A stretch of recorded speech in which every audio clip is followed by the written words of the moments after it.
ప్రణాళిక బద్ధంగా లేకుండా ప్రణాళిక హేతుకంగా కరెక్ట్గా ఉన్నటువంటి ఈ 6 గ్యారంటీలకు విషయం మనం గమనించుకోవచ్చు. 6 గ్యారంటీలకు 1,25,00,000 అప్లికేషన్లు రావడం అనేది ఒక దురదృష్టకరమైన విషయం. ఎందుకంటే మన తెలంగాణలో ఉన్న జనాభా కుటుంబాల లెక్క శాతం కేవలము 98 లక్షల మాత్రమే. 98 లక్షల కుటుంబాలు ఉన్న తెలంగాణలో ప్రతి చిన్న చితిక ప్రతి ఒక్కరూ అప్లికేషన్ చేసుకున్నట్టు 1,25,00,000 అప్లికేషన్లు రావడం చాలా అంటే చాలా దురదృష్టకరము. ఇటువంటి దురదృష్టకరమైన విషయం ఇంకోటి లేదు. ఈ ప్రభుత్వం పనితీరు అనేది సరిగ్గా ఉన్నట్లయితే వాస్తవానికి కేవలం అభివృద్ధి జరిగిన తెలంగాణ రాష్ట్రంలో 1%, 10%, 20% రావాల్సిన అప్లికేషన్లు పూర్తిగా 100కు 110% వచ్చినాయి. ఇది ఏ విధంగా చూడవచ్చు అని మనకు అర్థం కావట్లేదు. ప్రతి ఒక్కరికి రేషన్ అన్ని విషయాలు ఉన్నా కానీ ఎవడు రేషన్ తినడు. అది పరిస్థితి తెలంగాణ రాష్ట్రంలో ఉంది.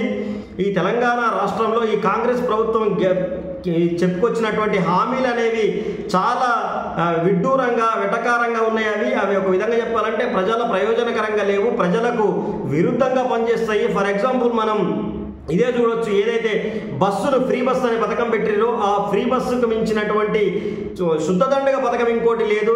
ఫర్ ఎగ్జాంపుల్ ఆలోచన ఇద్దరికి స్త్రీ పురుషులు ఇద్దరికీ ఫ్రీ బస్సు పెట్టి ఉంటే అది చాలా గొప్ప పథకం అయ్యేది. లేదంటే ఆ పథకం మొత్తం ఎత్తేసినా ప్రయోజనం ఉండేది. కానీ ఎందుకు పెట్టారు అనేది అర్థం కావట్లేదు. కొన్ని చాతగాని ప్రభుత్వాలు చేసే హామీల వల్ల ప్రజలు నమ్మి మోసపోతారు. ఈ నమ్మి మోసపోవడం జరిగింది. తెలంగాణ రాష్ట్రంలో గత ప్రభుత్వాన్ని కోల్పోవడం తెలంగాణ రాష్ట్ర ప్రజల దురదృష్టం అని చెప్పొచ్చు. ఈ కాంగ్రెస్ ప్రభుత్వం రావడం కూడా మళ్ళొక దురదృష్టంగానే భావించవచ్చు. ఈ కాంగ్రెస్ ప్రభుత్వంలో కాలయాపన తప్ప ప్రజల పట్ల ఎక్కడ ప్రేమాభిమానాలు అనేవి కనబడతలేవు. కాంగ్రెస్ ప్రభుత్వం అనేది చెత్తలాగా పనితీరు చేస్తుంది. కాంగ్రెస్ ప్రభుత్వ పనితీరును చూస్తే నరకం వేస్తుంది, నరక యాతన పెడుతుంది జనాన్ని. ఫర్ ఎగ్జాంపుల్ రైతు బంధు వేయక రైతులను ఇబ్బంది పడుతున్నారు. ఎందరో రైతులు అప్పులు సప్పులు అని చెప్పి 4 రూపాయలకు 3 రూపాయలకు వడ్డీకి తెచ్చుకొని ప్రతి ఒక్క రైతు ఇబ్బంది పడుతున్నాడు. ఇప్పటికే 2 నెలల గెలిచి చాలాదా కరుగాల్చి ఏమంటారు కదా, అది పరిస్థితి అయిపోయింది. మన దానికి మనమే నీళ్లు తెచ్చుకున్నట్టు అయిపోయింది. ఈ కాంగ్రెస్ ప్రభుత్వాన్ని రాష్ట్రంలో గెలిపించి అని చెప్పి రాష్ట్ర ప్రజలు ఇప్పటికే రియలైజ్ అయ్యారు.